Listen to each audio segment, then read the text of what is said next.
कि बहुत कुछ इधर उधर देख लिया, बहुत कुछ राजनीति के लंबे सफर में बहुत कुछ समझते हुए वो जन सुराग से जुड़ना चाहते हैं।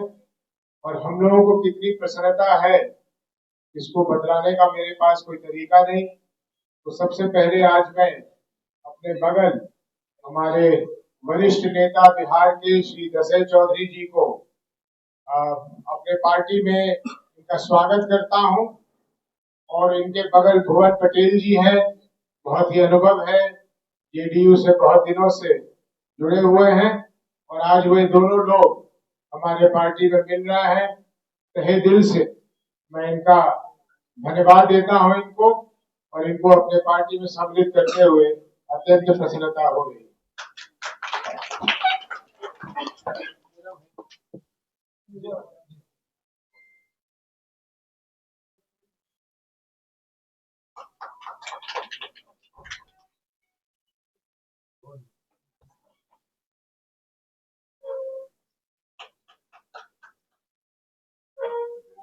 इस अवसर पे मैं चाहूंगा कि दो शब्द आप लोगों से दशरथ भाई भी बताएं और फिर भुवन जी भी बोले। मैं आज भारी मन से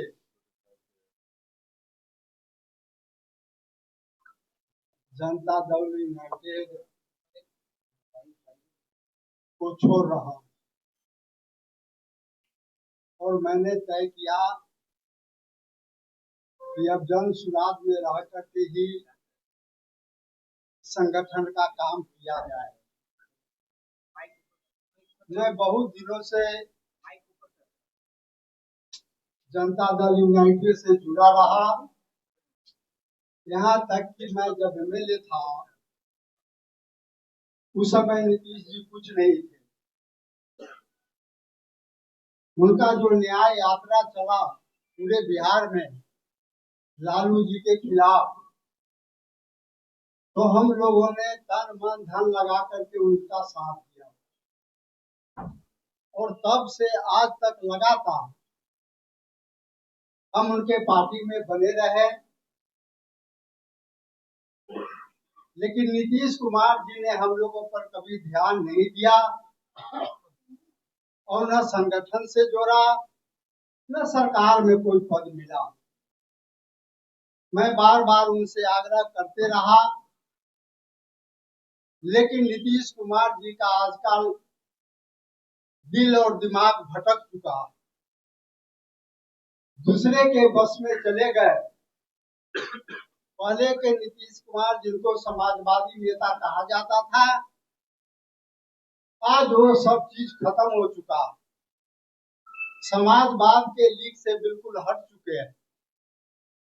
अब ऐसे लोगों के हाथ में नीतीश कुमार जी खेल रहे हैं, जिसको न पार्टी से मोह है, न सरकार से मोह है और न समाजवाद से कोई लेना देना उससे वास्ता। इसलिए हम बीच में भी जा करके माननीय मुख्यमंत्री जी को कहा था कि अब मेरा बर्दाश्त से ज्यादा फजूल हो रहा, अब मैं आपके पार्टी में नहीं रहूंगा। उन्होंने कोई जवाब नहीं दिया। तो मैं एक दिन आया इसी ऑफिस में और माननीय प्रशांत किशोर जी से बात हुई। उनसे हमने आग्रह किया कि मैं अब आपके पार्टी में एक कार्यकर्ता के रूप में काम करना चाहता हूं। उन्होंने बहुत ही आदर पूर्वक कहा कि बहुत अच्छी बात है, आप आइए, आपके लिए हम लोग तैयार हैं और आपको संगठन करने का मौका मिलेगा, का संगठन में काम करने का मौका मिलेगा। इसलिए आज से जो भी उदय बाबू या प्रशांत किशोर जी या हमारे जो प्रदेश के अध्यक्ष हैं, उनके द्वारा जो भी जवाबदेही या जिम्मेदारी हमको सौंपा जाएगा, मैं उसको ईमानदारी पूर्वक आगे बढ़ाऊंगा। क्योंकि मैं जिस पार्टी में था, मैं 3 बार एमएलए महुआ से रहा हूं, और वो भी लालू यादव के पार्टी से। नीतीश कुमार जी के साथ जाने के बाद न कोई मैं न तो कोई संगठन में पद पाया और न कोई जगह मिली। इसलिए मुझे संगठन करने के बारे में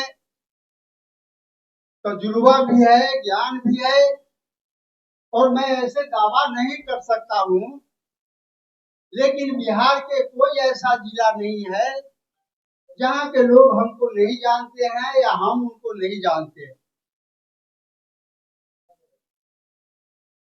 इसलिए हम ज्यादा कुछ नहीं कहते हुए आप सब लोगों को बहुत बहुत धन्यवाद देता हूं कि आज मेरा जो कार्यक्रम है जन स्वराज पार्टी में मिलने का, विलय करने का, आप लोग आए हैं। आप सब लोगों को बहुत स्वागत और बहुत बहुत धन्यवाद देता हूँ।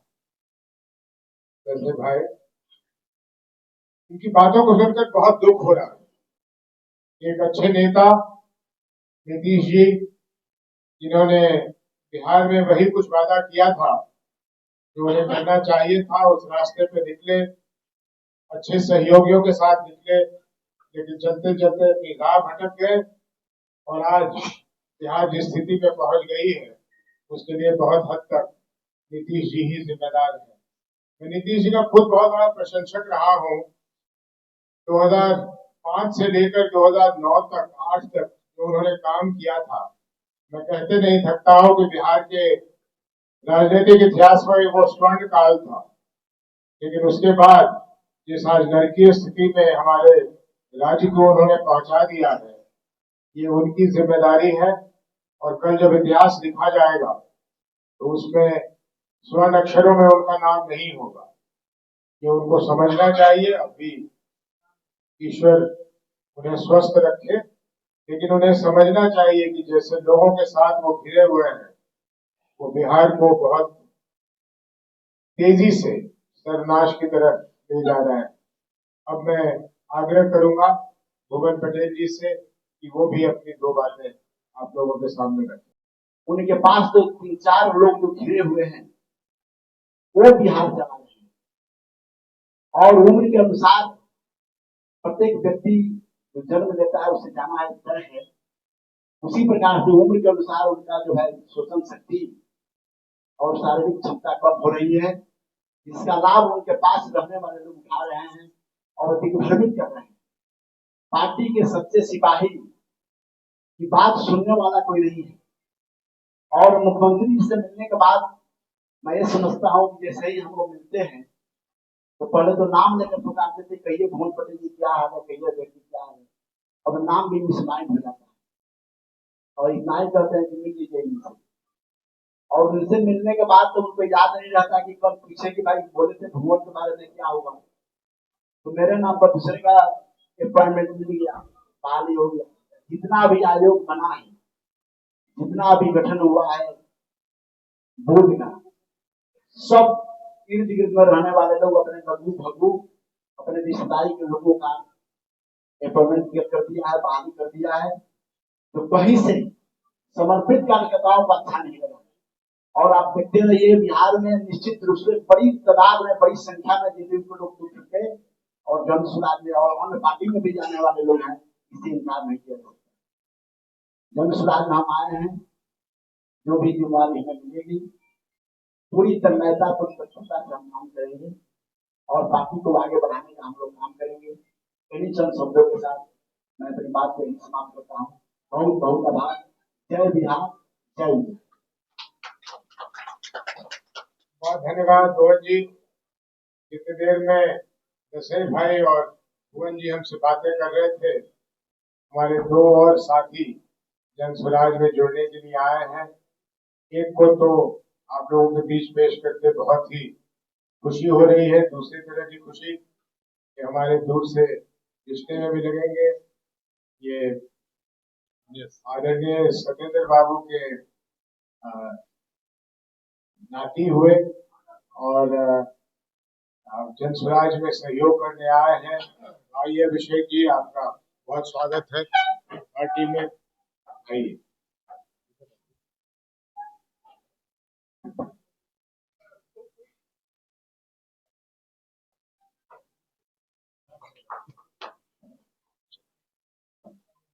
दूसरे हमारे साथी आलोक सिंह जी हैं बेगूसराय से, वो भी जन स्वराज का हाथ थामना चाहते हैं।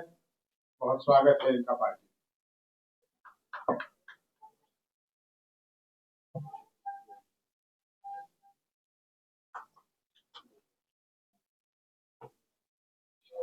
मित्रों, बहुत बहुत धन्यवाद। लेकिन आप लोग एकत्रित हुए हैं, मन में कोई सवाल हो तो जरूर पूछ लें। आज का आयोजन तो सिर्फ दसई जी और भवन जी के लिए था, लेकिन कोई मन में अगर प्रश्न हो तो जरूर पूछ लें। क्या दसई जी महुआ से चुनाव लड़ेंगे फिर से? ये पार्टी निर्णय करेगी। तो चुनाव लड़ने के लिए हम नई पार्टी में आए, बहुत दिनों से हम चुनाव नहीं लड़ रहे हैं और अभी भी हमारी मंशा है कि चुनाव नहीं लड़ा जाए। लेकिन दसई जी चुनाव के समय आना चाहिए। नहीं, चुनाव के समय सब नहीं। हमने कह दिया कि मैं संगठन में काम करने के लिए आया, हमको अपनी कोई इच्छा नहीं है। आपको बताए हम 3 बार एमएलए थे, एमपी थे, भारत सरकार में मंत्री थे चंद्रशेखर जी के साथ। अब हमको क्या बचा है? आपने बोला कि लगा क्या सब जदयू की छोड़ दिए जे आपने बोला कि जब जेडीयू में थे तो मुझे कोई भाग नहीं भाग कोई जिम्मेदारी जिम्मेदारी नहीं दी गई। जब जेडीयू में थे तब। देखिए, जो राजनीति में लोग रहते हैं, जो सामाजिक काम करते हैं, जब वो कहते हैं कि हमें पद नहीं मिला या जिम्मेदारी नहीं मिली, इसका कहीं से भी अर्थ ये नहीं लगाना चाहिए कि वो इसलिए नाराज है कि उनको मंत्री नहीं बनाया गया या उनको पद नहीं मिला।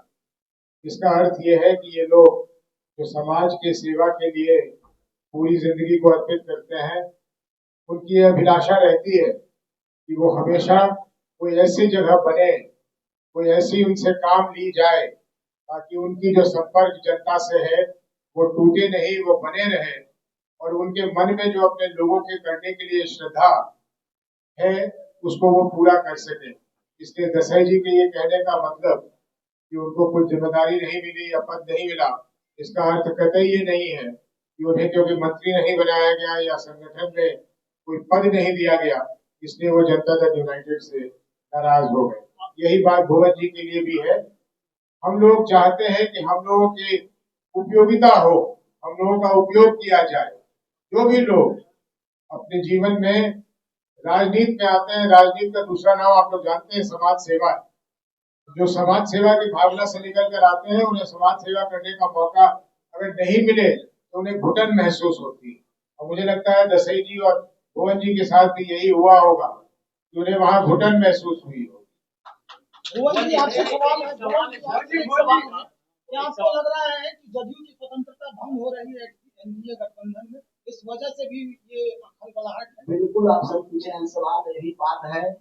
जो समर्पित वर्कर हैं, कार्यकर्ता हैं, वे उपेक्षित हो रहे हैं हर मामले में, चाहे वो विधानसभा का चुनाव हो, लोकसभा का चुनाव हो, नगर निगम बोर्ड का चुनाव हो, जो भी हो पदाधिकारी बनाना है तो 4 आदमी घेरे हुए हैं मुख्यमंत्री जी को, वही लोग अपना काम कर रहे हैं, बाकी वर्कर उपेक्षित।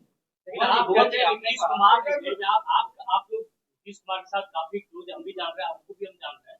आपने भी कहा कि नीतीश कुमार जी का जो है अब वो स्थिति नहीं है, लेकिन उनकी ही पार्टी के लोग कह रहे हैं कि ये जो है प्रोपेगेंडा फैलाया जा रहा है। उनके बेटे कह रहे हैं कि नीतीश कुमार पूरी तरह से स्वस्थ है और अगला 5 साल बीजेपी ने जिस तरह से प्रोजेक्ट किया है नीतीश कुमार को कि वो बिल्कुल ठीक है, मुख्यमंत्री के तौर पर वही रहेंगे। कैसे लगे आपको? आप भी जानते हैं 2010 में जो चार्जिंग था नीतीश कुमार की 118 सीट जीतने वाले मुख्यमंत्री आज है क्या 43 में क्यों आए? इसमें 6 होनी चाहिए। 43 में आने का मतलब है कि आपका ग्राफ गिरा है, आपकी सोशल शक्ति कम हो रही है, आप उन चाटुकारों से गिर गए हैं। लेकिन चाटुकारों ने 2010 का जो दौर था, मंत्री लोग मुख्यमंत्री से मिलने के लिए कतार देते घंटे ही होता है। भुवन जी, ऐसा ऐसा कौन सा मोहिनी मंत्र छोड़ दिया है उन चाटुकारों ने जिनका आप जिक्र कर रहे हैं, नीतीश कुमार को समझ नहीं आ रहा? देखिए, नीतीश कुमार को हैंडल करने की उनका जो है हैसियत नहीं है, लेकिन एक ही बात है कि नीतीश कुमार उम्र के अनुसार से उनकी तजुर्बा जो है सोशल शक्ति मानसिक शक्ति कमजोर हो रही है, इसलिए वो लोग घेरे हुए हैं, यही बात है। मनोज जी से एक सवाल है, बड़ा ये सवाल है मनोज जी, केरला कांग्रेस ने अभी एक ट्वीट किया है कि जो जीएसटी घटाई गई है वो सिगरेट और तमाम चीजों पे बढ़ाई गई है, लेकिन बीड़ी पे घटाई गई है। तो केरला कांग्रेस ने ट्वीट में किया है कि 20 से बिहारी 20 से बीड़ी, इस अंदाज में आप इसको लेंगे, क्या जवाब देंगे? ये तो आप खुद ही समझ सकते हैं कि आज के समय में बिहारी लोगों का बाहर क्या सम्मान हो रहा है, और उसी सम्मान को की रूपरेखा बदलने की जद्दोजहद चल रही है, जिसका नाम है जनसुराज। एक बार बिहार देश के 10 सबसे अग्रणी राज्यों में आ जाए, फिर आपको ऐसे सम्मानजनक शब्द सुनने को नहीं मिलेंगे। बी से आप क्या कहिएगा? बी से यदि आपको, बी से भयंकर, भयंकर। बी से बुद्धि भी होगी, वो भी है, बुद्धि तो है ही, लेकिन जो भयंकर है वो बिहार के आगे आने वाले दिनों के बारे में है। जो चेंज आने वाला है बिहार में, जो बदलाव आने वाला है बिहार में, वो इतना भयंकर होगा कि लोगों की नींदें उड़ जाएंगी, जो अभी से ही होनी शुरू हो गई। धन्यवाद।